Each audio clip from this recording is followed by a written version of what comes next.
Está entrando no ar o podcast da Rede de Ensino GPN.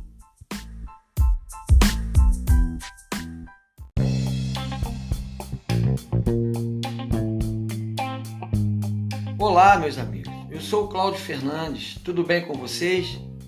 Estamos iniciando hoje o nosso segundo episódio da série Carta aos Romanos. Falaremos hoje sobre o propósito de vivermos uma vida no Espírito. Agradeço a todos os ouvintes que estão ligados no nosso podcast nesse momento.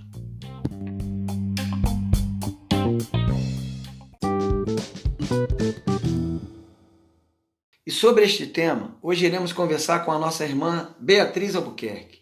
Bia faz parte da equipe de ensino da GPN e tem compartilhado conosco de vários ensinamentos a respeito deste e de outros assuntos. Tudo bem, Bia? É um prazer ter você aqui com a gente. Fala, Claudinho, meu irmão, tá tudo bem?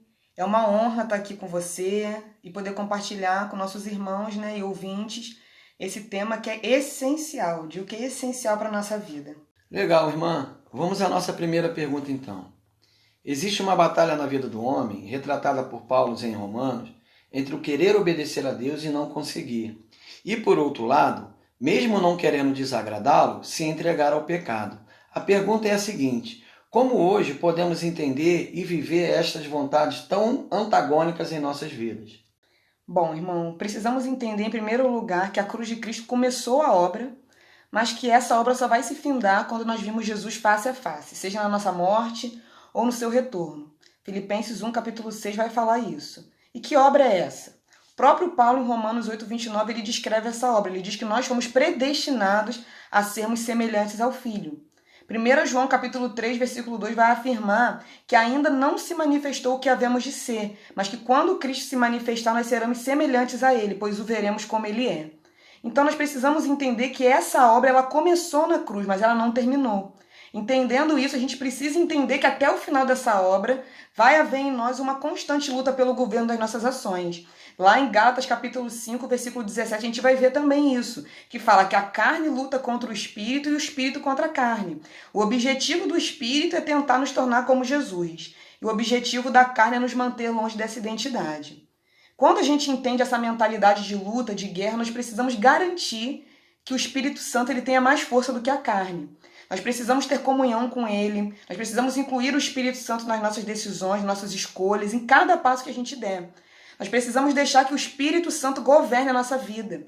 Romanos 8,14 vai dizer que a evidência de que nós somos filhos de Deus é que nós somos guiados pelo Espírito Santo. Então, se o Espírito Santo diz não, é não. Se ele diz não fale, a gente não deve falar. Se ele diz não veja, nós não devemos ver. Crendo que mesmo que a gente não entenda, ele está trabalhando para nos tornar como Jesus. E isso significa que a gente não vai errar? Infelizmente não. O bom seria que a gente nunca mais pecasse. Por isso, além da gente buscar essa vida de fortalecimento do Espírito Santo na nossa vida, nós precisamos caminhar em misericórdia, ter misericórdia de nós mesmos, sempre contando com a graça de Deus. A gente precisa entender que nessa caminhada nós vamos cometer erros, mas que o objetivo de Deus não é nos condenar, mas nos salvar. O Espírito Santo ele é um professor, a Bíblia fala que ele nos ensinaria todas as coisas. E se a gente permitir, nossos erros eles servirão para nos tornar melhores. Paulo ele fala também em Romanos 8, 28, que todas as coisas, as boas e as ruins, elas cooperam para o bem dos que foram chamados para esse propósito de sermos semelhantes a Jesus. Então nós precisamos do zelo em querer obedecer ao Espírito Santo sempre. Mas a gente precisa também, para viver essa vida desses antagonismos dentro de nós, da graça de Deus para nos levantar caso caiamos ao longo do caminho. Muito boa resposta, Bia. Muito bom. Vamos lá para a segunda pergunta. Mesmo sabendo dessa luta, é possível vivermos uma vida conforme o Espírito? A palavra nos ensina que o cristão deve nascer de novo para uma vida a qual se difere da vida anterior em que vivia. Essa nova vida se caracteriza por uma vida espiritual e não carnal. Mas como se vive conforme o Espírito Santo, sabendo do ímpeto da nossa carne? Será possível isso hoje? Bom, irmão, eu acho possível quando nós entendemos o que verdadeiramente é uma vida no Espírito. Viver no Espírito não significa uma vida 100% santa, mas significa uma vida cada vez mais santa até que sejamos 100% santos. 2 Coríntios capítulo 3, versículo 18, diz que nós estamos sendo transformados com glória cada vez maior.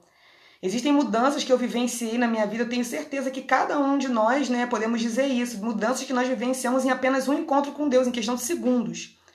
Mas a maior parte dessas mudanças custaram anos para mim, de disciplinas, ensinamentos. Algumas ainda estão me custando um preço para que elas aconteçam. Então nós precisamos entender que existem mudanças que são instantâneas e mudanças que são progressivas. E é nas mudanças progressivas que nós mais lutamos com o nosso entendimento. Então, quando a gente entende isso, eu acredito que para vivermos conforme o Espírito, o primeiro passo é reconhecermos a verdade, sem máscara, sem religiosidade. Nós não somos super crentes, mas nós somos totalmente dependentes da obra do Espírito Santo em nós. Então, quando a gente nega ao Espírito Santo que nós temos lutas, dilemas, a gente só faz a manutenção da nossa vida carnal. Davi, ele afirmou que enquanto ele ocultou os seus pecados, seus ossos apodreciam, sua alma gritava. Mas quando ele confessou suas transgressões, o Senhor o perdoou. 1 João 1, versículo 8 e 9, diz também que se nós confessarmos os nossos pecados, ele não só nos perdoa, como também nos purifica de toda injustiça. Provérbios 28, 13 também vai dizer que quem esconde os seus pecados não prospera, mas que quem confessa encontra misericórdia. Então nós precisamos entender e reconhecer diante do Espírito Santo que nós não somos super-homens nem super-mulheres, mas que nós carecemos da graça de Deus para nos santificar dia após dia. Se nós queremos ser espirituais, precisamos ser transparentes com Deus sobre o quanto nós não somos espirituais em algumas áreas da nossa vida. Eu sei que parece contraditório, mas é necessário. Em muitas orações desesperadas, eu já disse ao Espírito Santo coisas do tipo: eu quero fazer isso de errado, Senhor, mas eu não quero querer. Senhor, eu não consigo dizer não, mas eu quero conseguir. E nessas orações sinceras e transparentes, eu vi o Espírito Santo mudar disposições no meu coração e situações ao meu redor. Então, em resumo, se nós acreditamos que uma vida no Espírito é sermos santos do dia para a noite, isso não é possível. Mas se nós compreendemos esse estilo de vida como a liberdade dada ao Espírito Santo de nos moldar dia a dia, em todas as situações, isso se torna acessível. Tremendo, irmã. Transparência com o Espírito Santo é tudo, né? Vamos lá para a nossa terceira pergunta. Ainda nesse contexto, Paulo assume que quando peca, não é mais ele, mas sim um pecado que nele habita. Devemos com isso entender que podemos ter uma vida de pecado, pois não somos nós que pecamos? Bom, irmão, eu acho que de primeira eu devo responder que esse é um pensamento errado, porque somos nós quem pecamos. Para mim funciona, se eu pudesse ilustrar, como aquela piada que fazem para quem está de dieta. A pizza não engorda, quem engorda é você. De fato, quem colhe os frutos não é a pizza, mas quem come. Então, se eu pudesse traduzir isso, a gente pode tentar explicar alguns erros nossos de muitas formas. Formas até justas. É uma maldição hereditária, é algo espiritual, é um vício. Mas o que importa no final é quem paga a conta. Não é a maldição hereditária, não são os espíritos imundos, não são os vícios, mas somos eu e você. Quem sofre as consequências no final de tudo não é o pecado que habita em mim, mas eu mesmo. Por esse motivo Jesus foi enviado, para nos dar uma saída, para nos fazer superar toda e qualquer causa dos nossos erros contra o Senhor. Eu vejo essa frase de Paulo como uma questão de governo. Antes da queda, nós éramos governantes, mas com a queda de Adão, nós passamos a ser governados pela nossa carne, que está diametralmente oposta à vontade de Deus. Sem Cristo, sem o Espírito Santo, nós somos regidos e direcionados não pelos valores de Deus, mas pelo desejo da nossa carne. Romanos 7,17 vai afirmar que nesse estado não sou eu quem determina o meu agir, mas sim o pecado que habita em mim. Romanos 8 explica essa realidade. Sem a ação do Espírito Santo, nós somos regidos por uma mentalidade que é inimiga de Deus, que não consegue submeter a sua lei. Está lá no verso 7, você pode conferir.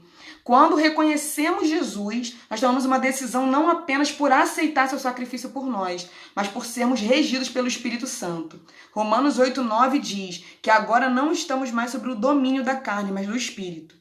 Embora ainda haja uma natureza carnal em nós que quer vencer, hoje nós somos governados pelo Espírito Santo, que sonda a mente de Deus e que trabalha para nos levar à sua vontade. Amém, irmã. Boa resposta. Vamos mudar um pouco de assunto agora para a quarta pergunta. Paulo aborda por alguns capítulos a questão de Israel. Ele reconhece que os judeus têm zelo pelas coisas de Deus, pois a lei veio para eles, mas praticavam uma justiça baseada no seu próprio entendimento. A pergunta é: qual é a relação disso com a afirmação de que o fim da lei é Cristo? Bom, irmão, eu acredito que o testemunho do próprio apóstolo Paulo responde essa questão. Lá em Filipenses 3, do versículo 5 ao 7, ele conta o currículo dele como judeu. Ele veio da tribo de Benjamim, foi circuncidado no 8º dia, era fariseu, irrepreensível quanto ao cumprimento dos mandamentos, e ele era tão zeloso quanto a lei que ele perseguia os cristãos e os entregava à morte, por acreditar que eles blasfemavam. Paulo ele não enxergava que Jesus ele era o cumprimento de toda a lei. E ele precisou de um encontro que o deixou cego para entender que ele estava perseguindo aquele a quem ele amava e aquele a quem ele buscava, mesmo sem se dar conta. A cegueira e a cura de Paulo ele representa o que aconteceu com ele a nível espiritual e representa também o que precisa acontecer com os judeus. Os olhos de Israel precisam ser abertos para entender que a lei e os profetas apontam para Cristo. Segundo Paulo, até hoje, há um véu que encobre o coração dos judeus quando eles leem a Antiga Aliança, impedindo que eles entendam o seu verdadeiro propósito. Está lá em 2 Coríntios, capítulo 3, versículo 13 e 14. Então, quando Paulo ele fala do fim da lei, ele não está falando do seu final. Paulo está falando do seu sentido e do seu propósito. O propósito da lei é nos levar a Cristo. E Paulo ele passou a enxergar isso quando foi encontrado por ele a caminho de Damasco. E da mesma forma a gente sabe que nos últimos dias Israel também reconhecerá Jesus, porque esse é um sinal do fim. Está lá em Mateus 23, versículo 39, que ele fala: não me verão novamente até que digam bendito é o que vem em nome do Senhor. Irmã, poderoso, muito obrigado, tá? Foi muito bom ter você conosco aqui. Pessoal, hoje aprendemos um pouco mais sobre como vivemos uma vida no Espírito. Tenho certeza que muitos, assim como eu, serão edificados com estes ensinamentos. Irmão, foi um prazer, uma bênção poder compartilhar isso tudo com você, com nossos irmãos. Espero que tenha abençoado a vida de cada um.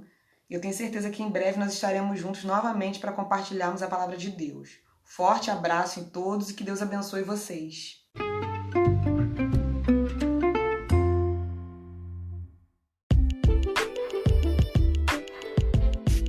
Este foi mais um episódio do podcast da Rede de Ensino GPN.